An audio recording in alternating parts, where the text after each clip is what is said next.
Buenas tardes, un gusto volvernos a encontrar acá con algunas caras que ya esta es la séptima vez que nos vemos y también con caras nuevas, los estudiantes de comunicación, que dicha tenerlos acá.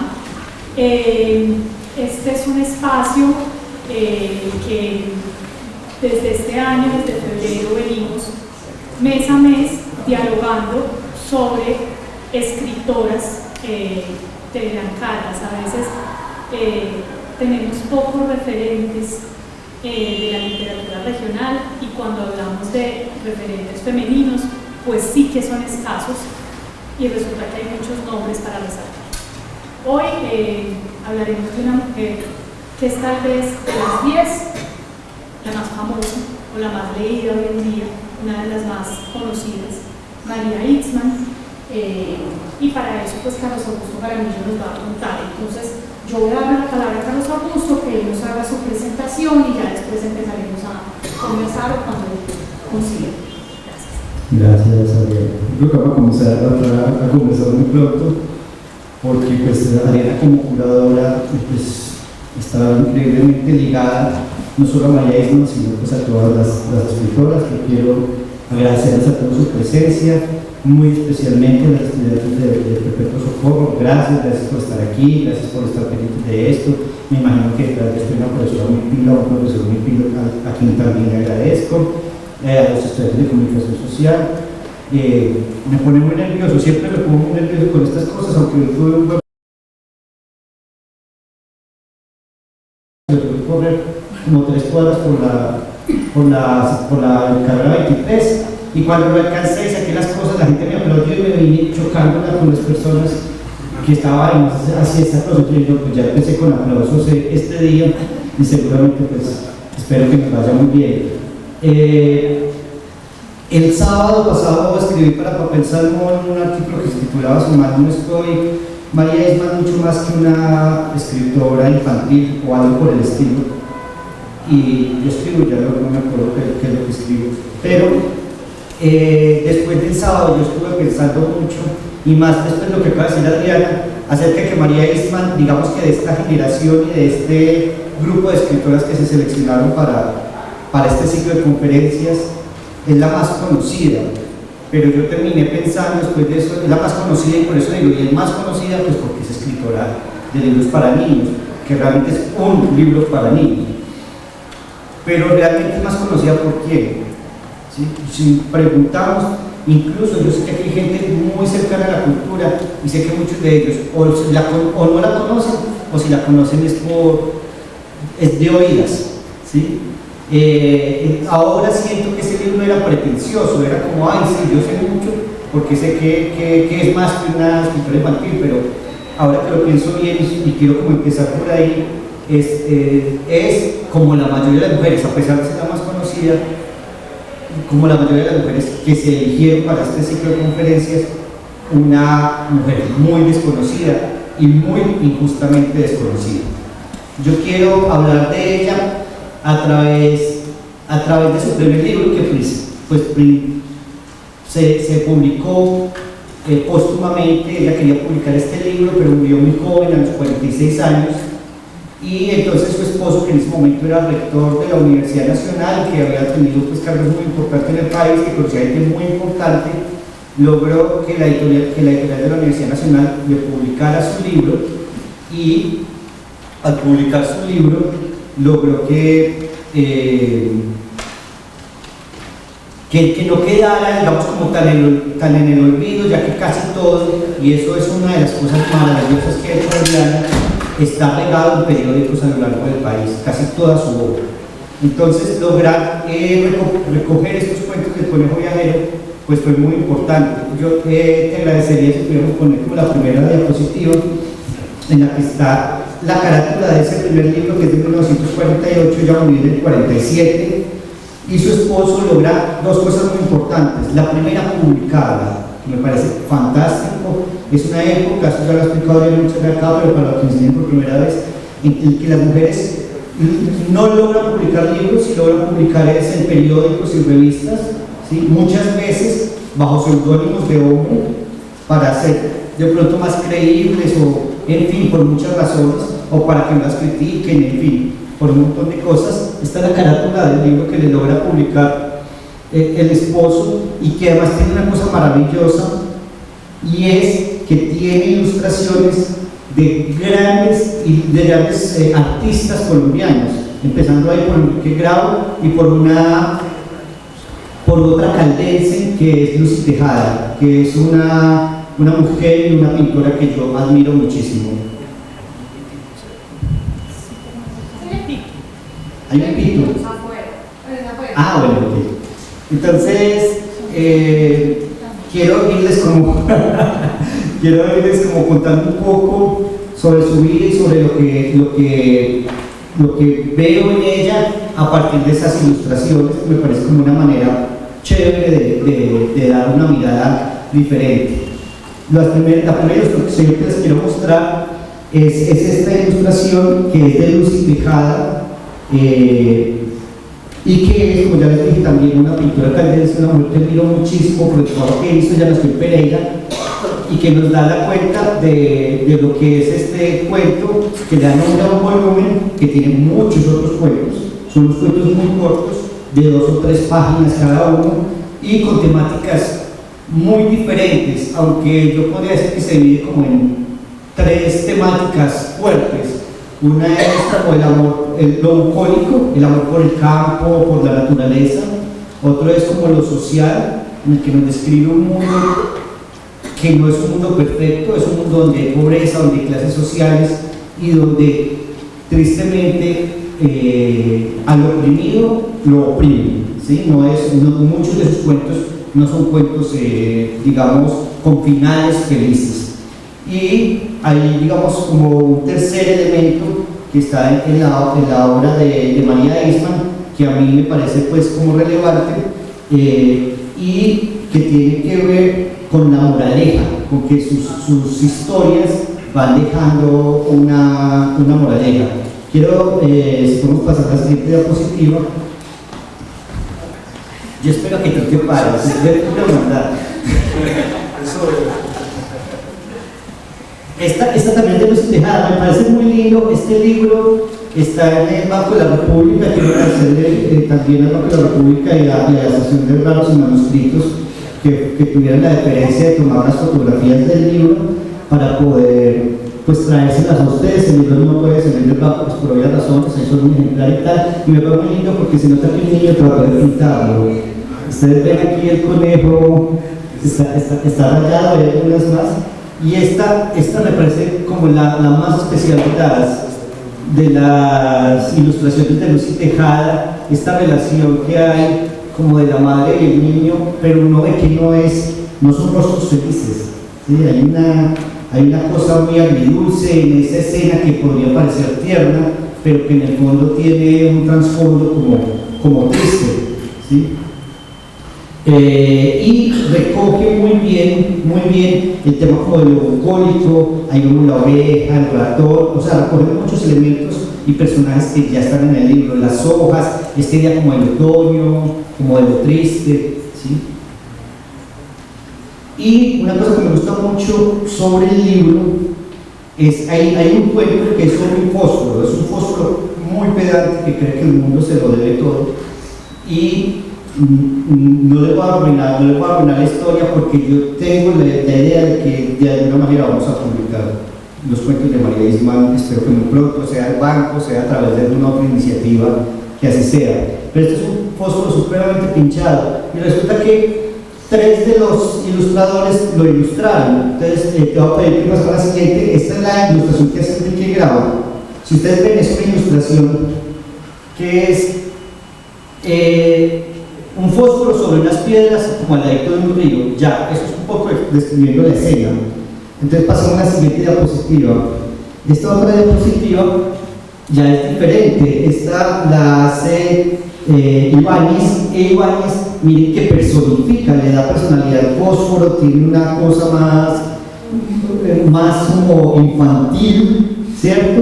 Y en este sentido, este libro fue muy interesante porque es como el protolibro algo, ¿no? Y es muy normal ir a las librerías encontrarse libros que son llenos de dibujos, cuadrados, para niños que incluso no necesitan casi texto. Eso no existía en esta época. También es muy importante en ella que los cuentos son narrados, no son en verso. Y la tradición que venía, digamos, la griega y la latina, que tanto nos gustó a los colombianos, que también retomó Pombo, y la francesa, era escribir los cuentos a manera de verso. Ella rompe con eso y es digamos que trae una modernidad a la literatura infantil de alguna manera. Y el siguiente es de Juanino y ya parece más una caricatura. Entonces miren cómo vemos tres miradas muy diferentes a la misma historia. Eso me parece súper bonito en el libro y es como logramos tres personas diferentes leen el mismo cuento pero ven diferentes cosas, y eso nos pasa a todos también cuando leemos, y me parece que es una de esas cosas maravillosas que tiene la lectura. Lo siguiente sobre lo que les quiero hablar, pues por una diapositiva, es sobre el tema. Hay un cuento que se llama El niño inútil, que es un cuento que me parece muy interesante porque es un niño que está en la calle porque es inútil, porque no sabe hacer nada, y resulta que le pasa lo que le pasa a un niño en la calle, se lo roba un viejito, ¿sí? El cuento del señor de la bolsa o lo que lo está a uno, ahí está, se lo robó un viejito. Y el niño dice, no, claro, me robaron porque soy un niño inútil. Le podemos pasar a la siguiente diapositiva. También este tiene como esta segunda mirada. Esta es de Abril y parece que es un grabado muy bonito.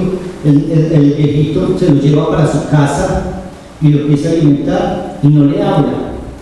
Y el niño dice, pues yo soy inútil, pero voy a limpiar la casa porque está muy desordenada. Pues yo soy muy inútil, pero le voy a lavar la ropa, y el viejito empieza a traerle comida y tal cosa. Y cuando uno menos piensa, se da cuenta que ellos están en una relación en la que se quieren, ¿sí? En la que están muy bien. Y que el niño, todo el tiempo nos damos cuenta que no es un niño inútil, solo es un niño al que le han dicho toda la vida que es inútil hasta que se lo creyó. Y eso me parece una cosa súper. Es decir, la forma en que lo narra, porque esta conclusión a la que yo llego no está ahí en el cuento, me parece maravillosa, es muy contemporánea, digamos, la forma en que narra ella, que hay algunas cosas, unos brillos en sus cuentos, no en todos, pero en algunos, que hacen que uno sienta que conecta con la gente de maneras muy sutiles y no solo dando moralejas diciéndole, vea, usted tiene que portarse así, no. Finalmente, pasamos a la siguiente diapositiva. Lo social es muy importante para ella, los cuentos sociales de ella, ahora podemos charlar un poco con Adriana, que lo ha estudiado mucho más, son muy interesantes. Este cuento es sobre una madre y dos niños, y un día el papá trabaja en una mina y hay un accidente y se muere el papá, y la mamá empieza a trabajar como loca, hay que prender la vaca, y después el caballo, y después la gallina. Termina muriéndose también la mamá, y los niños pues la tocan fría y dicen, mi mamá está fría, acostémonos con ella para caldear, ¿sí? Y ese es el final, o sea, tomen, ¿sí? Sin misericordia. Creo yo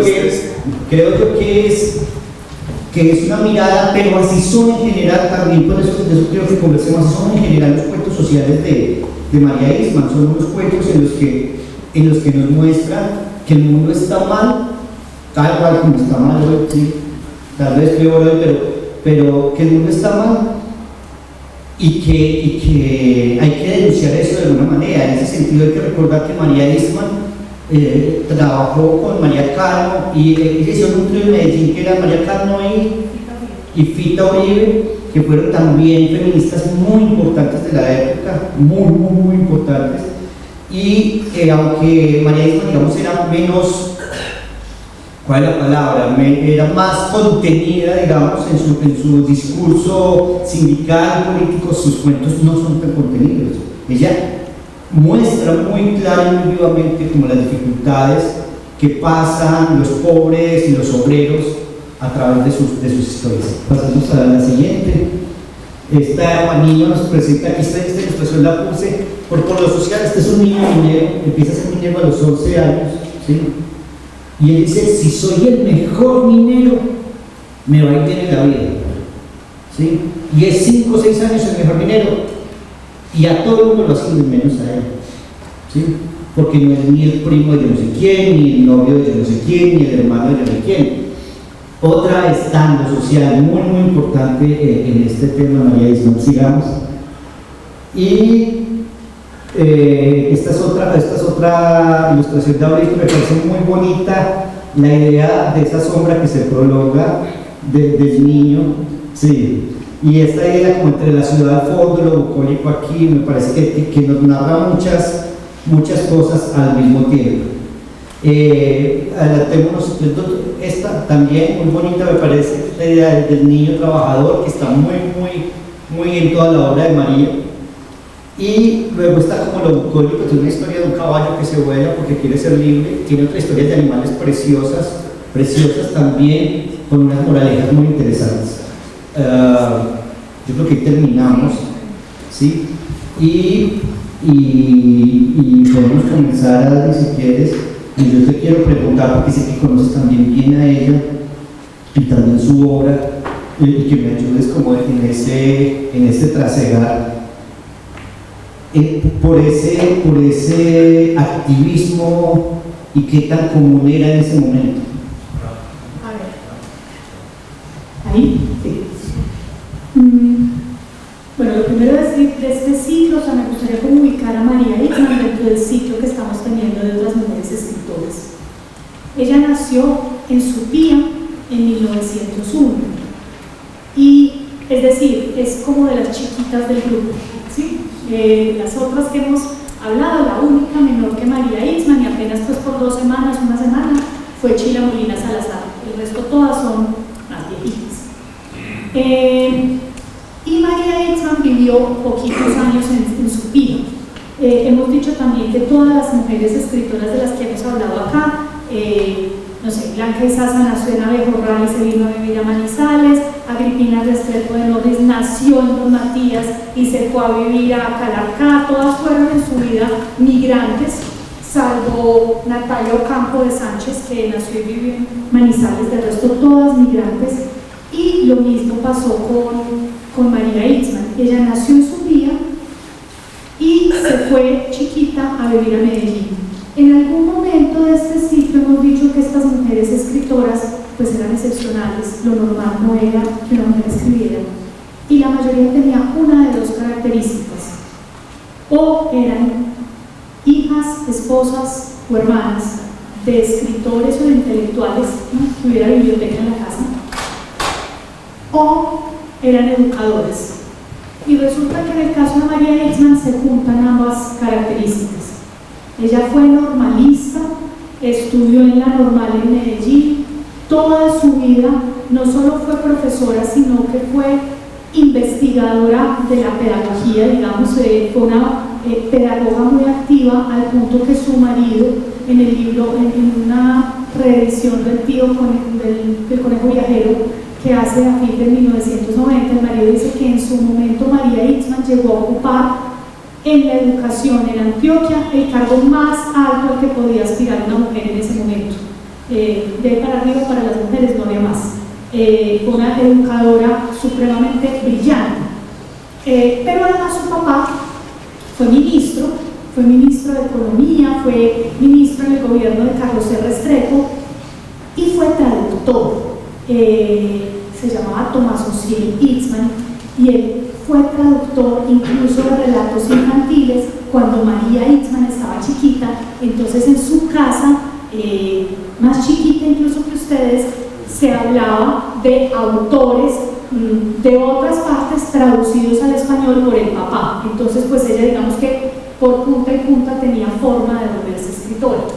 Cuando llega a Medellín, hay un libro que hemos hablado varias veces acá, de Bernardo Uribe Muñoz, que tiene como biografías de algunas mujeres escritoras, y ahí cuenta que María Isman empezó a escribir medio al escondido desde los 11 años, escribía cositas pero las guardaba, pero muy jovencita se juntó con unas señoras, mujeres, que les decían las muchachas escritoras, y las muchachas escritoras eran María Cano y Rita Uribe.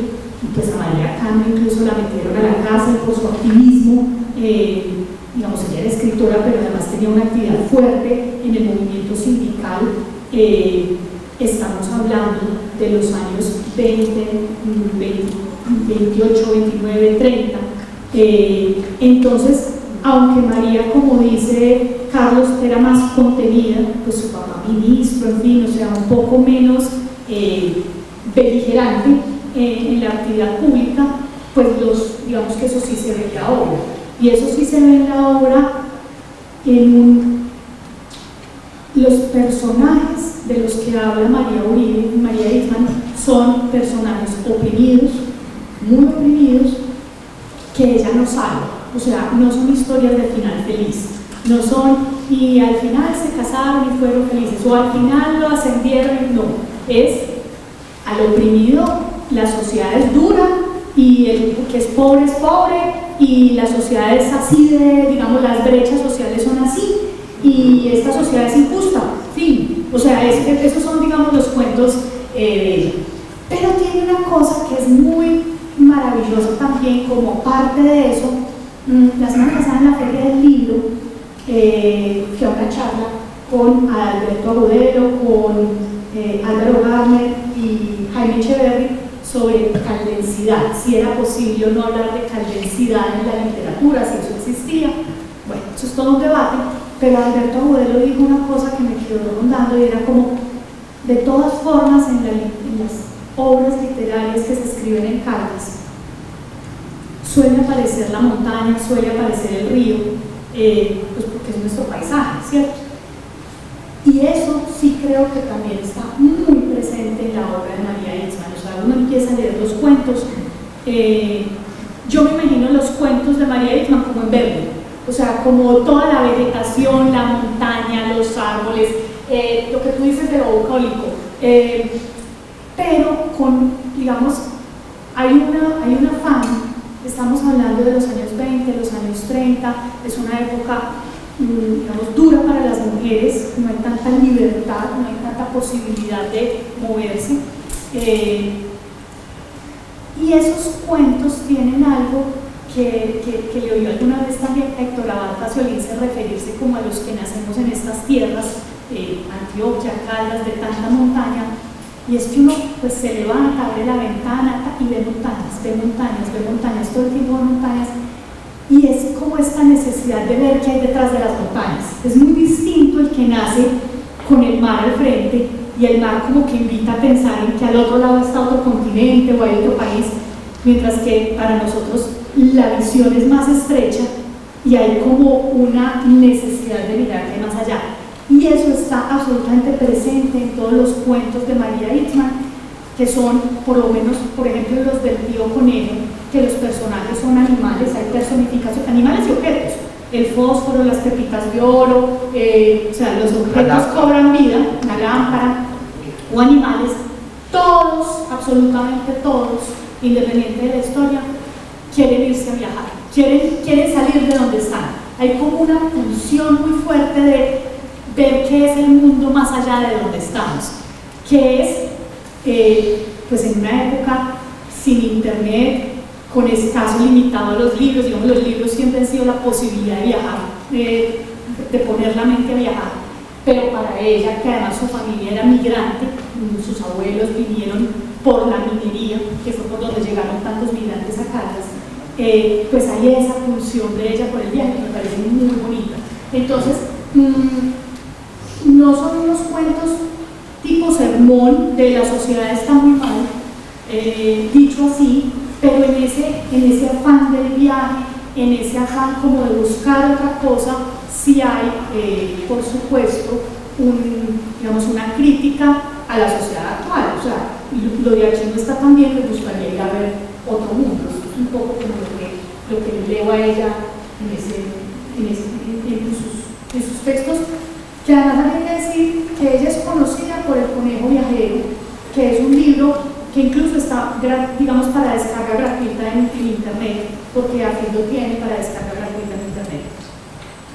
Pero ella tiene otra cantidad de publicaciones en prensa, publicaciones dispersas, que no son para niños, en principio, pues un niño puede leer lo que le dé la gana, entonces pues también puede ser para niños, pero digamos que no están escritas pensando en el público infantil, a diferencia del Conejo Viajero, pero sí tienen muchas a los niños como protagonistas. Esos personajes que conoció siendo profesora a sus alumnos y los vuelve literatura en unos cuentos que son, pues los niños terminan muertos, los niños terminan accidentados, los niños son niños que no tienen hogar, que están, o sea, todos como muy trágicos, que es algo que la emparenta con esos cuentos de Blanca y Sasa, de la que ya hablamos acá, o de Hugo Jaramillo, de la que ya hablamos acá, que también son unos cuentos pues muy trágicos, porque es que en general la vida de los niños en la primera mitad del siglo XX no era una vida fácil tampoco, era, o sea, la infancia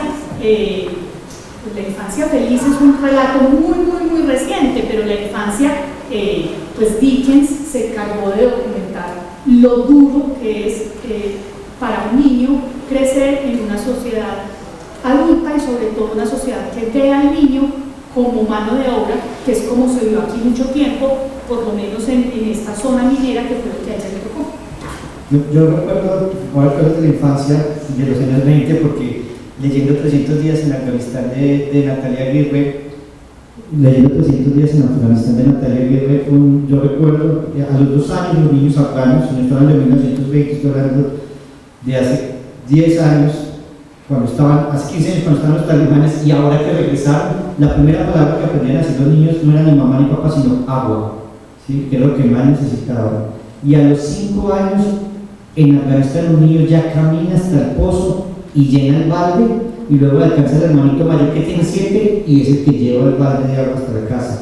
Es decir, realmente lo de la infancia, digamos, más soñada es un invento muy occidental y muy reciente. Y eso también me hace pensar, Adriana, sobre qué es lo que entendemos por literatura para niños. Esta es una pregunta que es muy interesante, porque si uno lee a los hermanos Grimm, si uno lee, digamos, toda esta literatura, Caperucita Roja, sus versiones originales no tienen nada que ver con la historia que nos están contando. Y si uno lee a María Eastman, como para aterrizar en por qué estamos aquí, pues ningún editor, yo soy editor, y ningún editor le publicaría sus cuentos en un libro para niños a María Eastman. Bueno, unos cuantos de ellos, pero algunos quedarían totalmente por fuera. Y uno ve que también hoy en día se habla mucho como de la censura, cómo le bajamos el tono a ciertas cosas para que los niños pues no se nos espanten.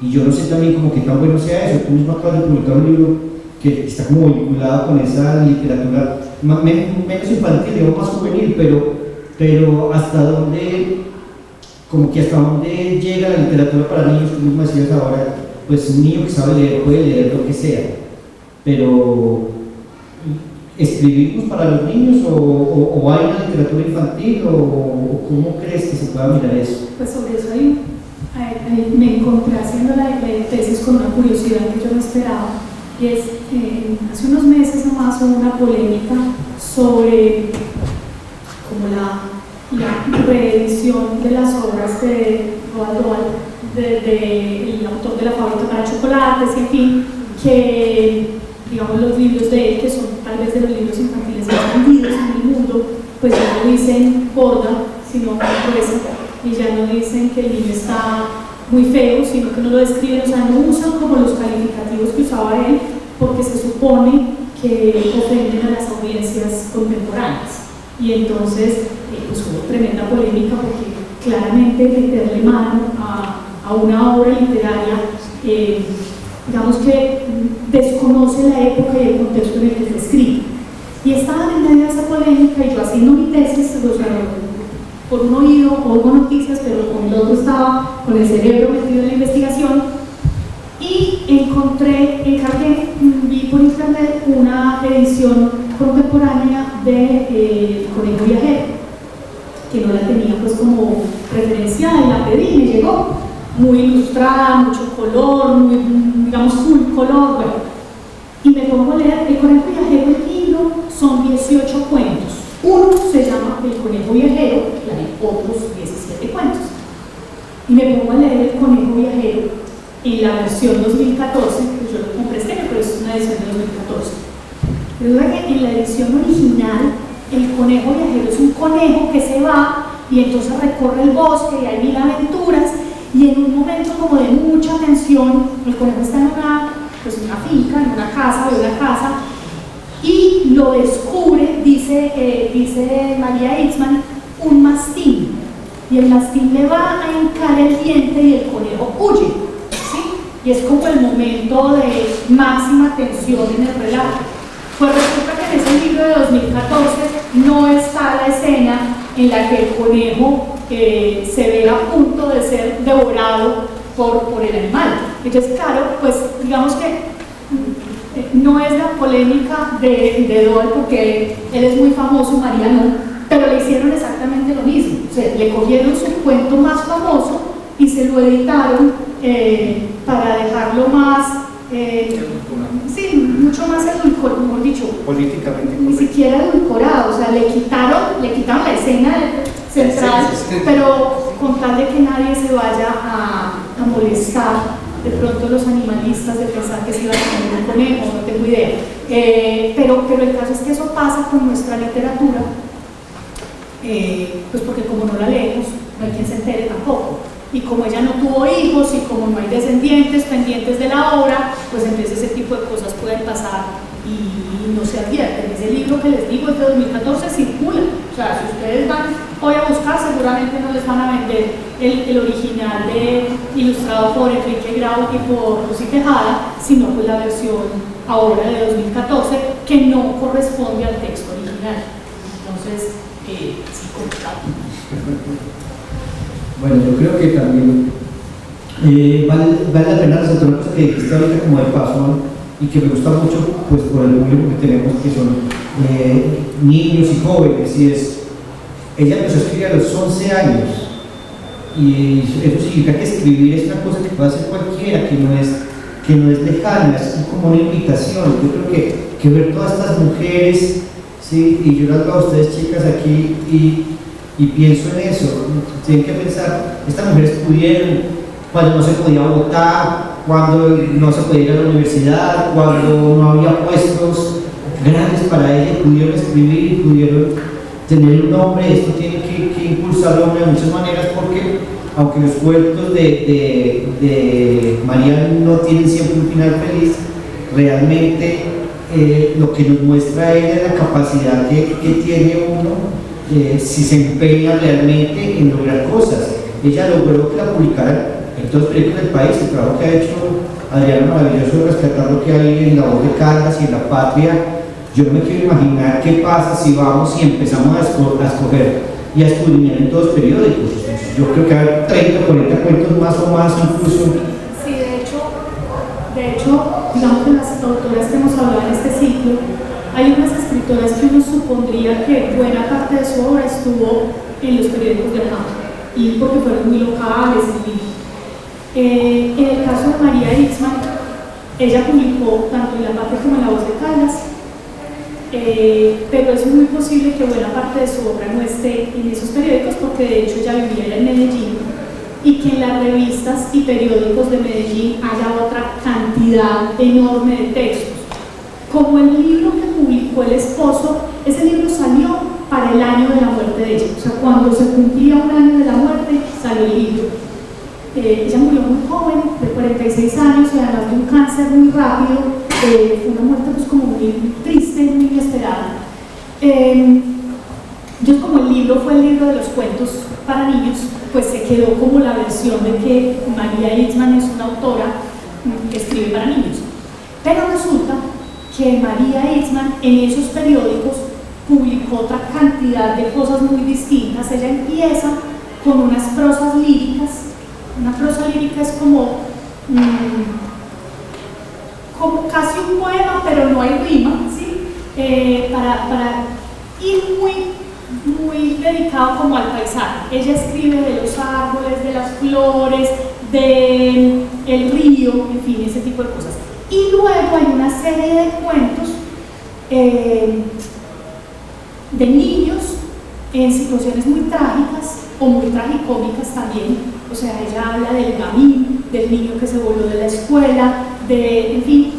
O tiene, por ejemplo, un cuento, estamos hablando del año 38, un cuento de un hombre negro que se entra a un hospital en medio de un incendio a salvar gente como para ganarse el aprecio de los demás. O sea, miren la preocupación por el racismo hace 80 años, 90 años. Entonces, sí hay como distintos registros y fue una autora muy publicada. Y cuando una de estas escritoras que hemos venido hablando busca en libros de literatura, de muchas no hay referencia, pero ella sí, porque en Antioquia sí han hecho más, las universidades en Antioquia se han hecho más trabajo de investigación sobre mujeres escritoras y pues como ella vive allá, entonces sobre ella se han hecho más referencias. Yo creo que es muy importante invitarlos a todos a que lean a María Eastman. Hay que respetar estas mejores escritoras, y más porque son muy buenas escritoras. Y me alegra mucho que esa Diana que se puede descargar, no lo sabía, de la página web de AFID. Los invito a que les escriban de ahí. A mí bajo la pública los todos ejemplares del Conejo Viajero, que están en Bogotá, que pues sería chévere de pronto hacer eso, pues que vuelvan para tierritas, al menos uno de los dos, para que la gente también tenga, como, claro que no los puede pedir, pero sería muy chévere que estuviera aquí en sala. Yo recuerdo que una época en la que aquí había una sala Carlas en el Banco de la República, y era muy bueno, después eso se fundió con toda la colección, pero vale la pena como poder recoger todos esos escritores caldenses y que uno pudiera pues encontrarlo acá en la sala. Yo no sé si pasamos entonces a la yo quisiera decir, antes de pasar a las preguntas, como poner a María Eastman en el contexto de lo que hemos venido hablando en este ciclo, dos cosas. Una, aunque ella sí publicó libro, pues es un libro póstumo, es decir, ella es otra más de las escritoras de las que hemos hablado, que fue escritora de periódicos y revistas. Y vio, digamos, su libro es un libro que sale después de que ella se muere, que es como la situación común a muchas de las escritoras de la primera mitad del siglo XX en el Gran Caldas, que fue la prensa, los periódicos y las revistas, el espacio para la publicación de sus obras literarias. Y la segunda, como ubicarla ideológicamente, cuando hablamos con Fernando Ramírez, que allá está, de Natalia Ocampo de Sánchez, decíamos que de todas, tal vez Natalia Ocampo, junto con Hugo Jaramillo Gaitán, eran las que, digamos, las mujeres más conservadoras del grupo, las más, digamos, de una ideología más conservadora, más tradicional, y la que estaría en el otro espectro de las 10 es María Eastman, que realmente era una mujer. Por ejemplo, en algún momento hubo, uno cree a veces que el feminismo es una cosa de ahorita, o sea, que el feminismo es nuevo, que el feminismo empezó con Simón de Beauvoir, en fin. Y resulta que aquí en Manizales tuvimos una de las grandes mujeres promotoras de actividades feministas en los años 20, que fue Claudina Múnera, y Claudina Múnera realizó en Bogotá, junto con Georgina Fletcher, un congreso internacional de mujeres en el año 30, y María Eastman fue la delegada por Antioquia.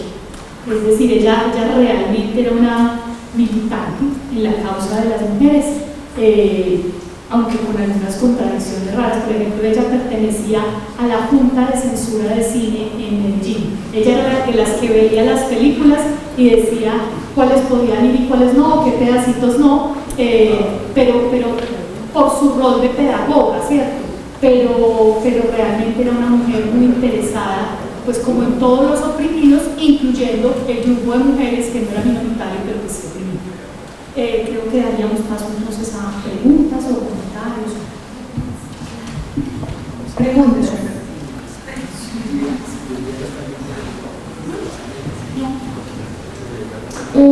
Yo tengo una teoría y dos preguntas. Mi teoría es que las mujeres cómo hacían para salir adelante, como sin miedo, para escribir, y más que también ellas enfrentaron al machismo y todo. Y una de mis preguntas era que porque ella no copiaba como cuentos con finales felices. Y mi segunda pregunta es que porque en ese dibujo de niño parecía como asustado.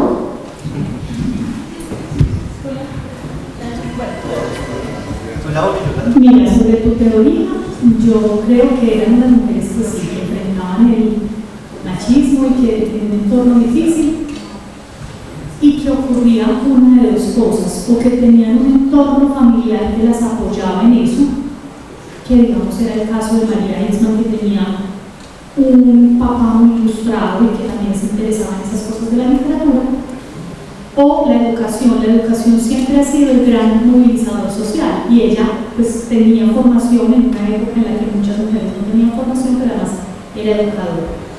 Y lo otro que preguntaste fue los finales felices. Mira que varias de las mujeres que hemos hablado de esta época son cuentos sin final feliz o son novelas sin final feliz. Hay un tema que es una pie para otro asunto que es muy claro en la obra de María Isman, ahora que hablaba digamos, de la presencia tan fuerte de la montaña, del río, de la vegetación, todo eso en la obra de ella, pues es un momento en el que buena parte de la gente está migrando del campo a la ciudad, ella misma vive en la ciudad y el campo es como un lugar de escape, un lugar donde todo está bien y la ciudad no. Y la literatura es un espacio como para mostrar lo que no funciona, lo que está mal. Y pues finalmente la literatura es un espacio libre en el que uno puede escribir como le da la gana y no como alguien quiere. Entonces, estas mujeres escriben cuentos sin finales felices, tal vez porque la sociedad sí está esperando que ellas tengan unas familias felices, unos hogares felices, unas vidas felices, y la rebeldía de la infelicidad se puede plasmar en la literatura, ¿sí? Es como una forma de, pues no voy a hacer como ustedes me están diciendo. Pero también en el caso particular de María Isman, porque ella sí tiene una intención muy clara de denuncia, de mostrar lo que no funciona, y pues lo que no funciona hay que mostrarlo con finales trágicos, que es un poco lo que ella quiere evidenciar.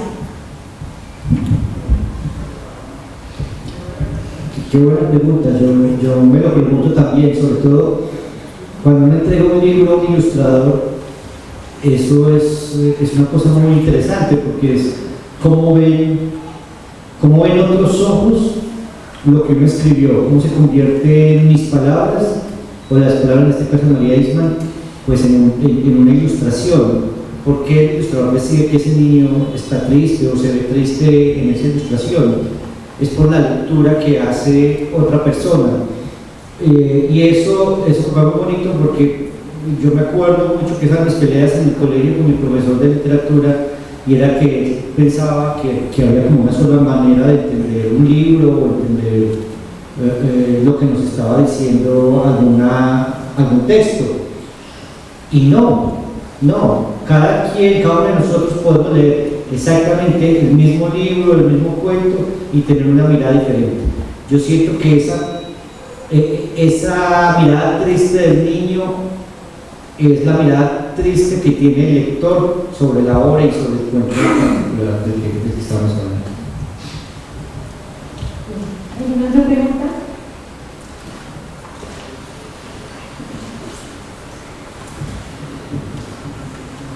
Mi pregunta es que los familiares de María Isman la apoyaban para que ella fuera escritora.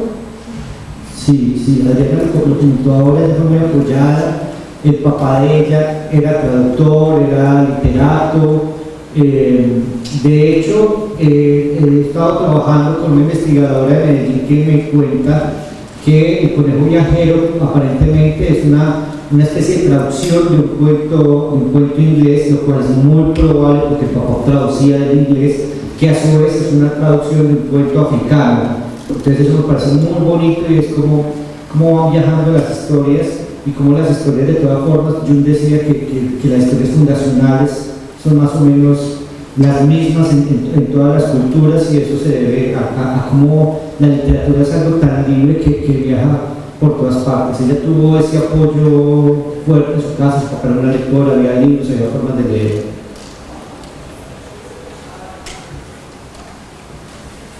¿Alguien tiene alguna pregunta, algún comentario?